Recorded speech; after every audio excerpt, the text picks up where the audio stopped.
Hey guys, it's Megan here. Welcome back to another video. We're back in the library today, but we're actually talking about how to read at home with a baby. Now, I know this video will not apply to everybody, but I know there are some other booktubers out there like Jessie May, who is about ready to have a baby. And I found that I could not find any other booktubers who had just recently had a baby, especially ones who had made a video about some tips for reading while you have a baby. So I decided to do some tips that will hopefully help some of you out. So let's get started. Okay, so my first tip is kind of strange, but it is not to get any books from the library. If you think that you're going to be able to read a library book in the amount of time that you have it checked out when you have a baby at home, that is just probably unreasonable.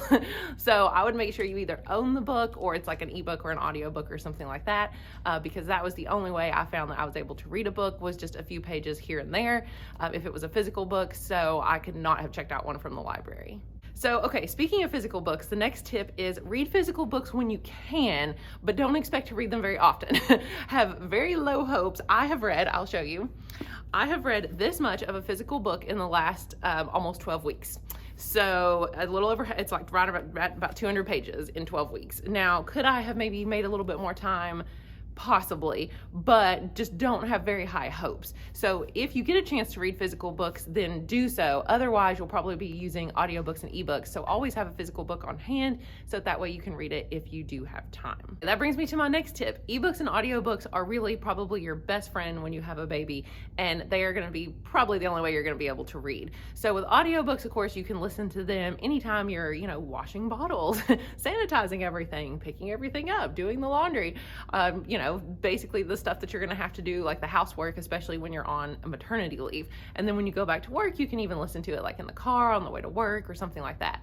That also brings me though to my next tip. I'll kind of interrupt and talk about another tip real quick. Is with audiobooks, I kind of felt like I had to listen to them because it was the only way I could really read was listening to an audiobook. And it was like, well, what if I don't want to listen to a book right now, but maybe I want to listen to a YouTube video or, a podcast or something. So just don't feel like you always constantly have to be listening to an audiobook, even though it may be your only chance to read, because then you're just like, oh man, but I kind of want to listen to something else, but it's my only chance to read. And then you kind of get this negative association, I think, with the audiobook, because you just feel like you have to listen to it and it's your duty to do so, but you really want to be listening to something else. Let's talk about ebooks. So the way I found the ebooks are so helpful is when you're sitting in the dark with the baby. So there have been many a morning where I am sitting there at 4 a.m., holding the baby because he's having some stomach issues or whatever, and he cannot sleep on his own, so he has to be held. Thank goodness this is getting fewer and farther between now that he's getting older, but I know that big 4-month sleep regression is coming up. So anyway, having that ebook on your phone so that you can turn your phone, you can turn your brightness down, and then you can have like a black screen on it so that the whole room stays very dark, because of course that's a key thing with the baby, is making sure the room is very dark in the middle of the night so they know it's still time that they're supposed to be asleep. So you can't turn the lights on to read a physical book, but you can read an ebook on your phone. I have read an entire ebook in the last almost 12 weeks. So that was probably the best way that I have found that works for me to do some reading while I have a baby. Okay, my next tip is to, if you have a babysitter, don't think you always have to get a babysitter to go out and about. Like my mother-in-law wanted to come and babysit, and she's like, why don't you just go sit downstairs in the family room and read? And I was like, that's a great idea. I'd rather do that than go out anywhere. So, if you have somebody who's willing to watch the baby for, a few hours or even just an hour or whatever, then take that time. Don't feel like you have to go out and do things. Take that time for you and maybe go sit in another room, and then you can actually read a physical book. The next to last tip is to actually truly remember to take some downtime for you.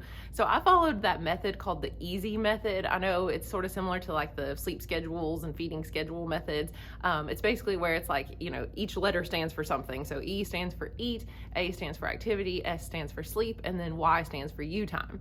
So the baby would eat, and then he would have some awake time, and then he would go to sleep, and then while he was napping is when I was supposed to be having time for me. Now, I honestly did not do a very good job at this. I was always busy. I was always trying to get something done around the house, and my husband was saying, you have to have some downtime, and I just didn't do it.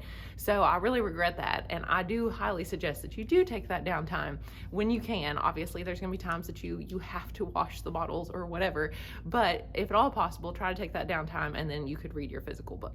And my last tip is just to remember that reading is fun, because a lot of times I've found myself in the last 12 weeks thinking that I have to read, because I have the chance to, kind of like I was saying with the physical book, or even the audiobook, listening to it. And it's like, okay, I have to read right now because this is my only chance. But then I don't even really want to. Like, I'd rather watch a movie or something on my phone while I'm sitting there with the baby, or I would rather, while I'm holding him in the middle of the night, or while, I'm driving, I'd rather listen to a podcast. So don't feel like you always have to read. Just read when you want to. It's fun. And eventually, I hope anyway, and I haven't got this far, but hopefully we will have more time to read when our babies get a little bit older and they can have a little bit more time being kind of independent, and we'll have a little more time to read. So, and hopefully they'll be sleeping better too. All right, so hopefully this is helpful for any new moms out there. Like I said, I just did not find any videos like this when I first had a baby, so hopefully it will be helpful to some of you. And we'll get back to our regularly scheduled content soon, I promise. I know this video didn't apply to very many of you, but thank you guys for watching, and I will see you again soon. Bye.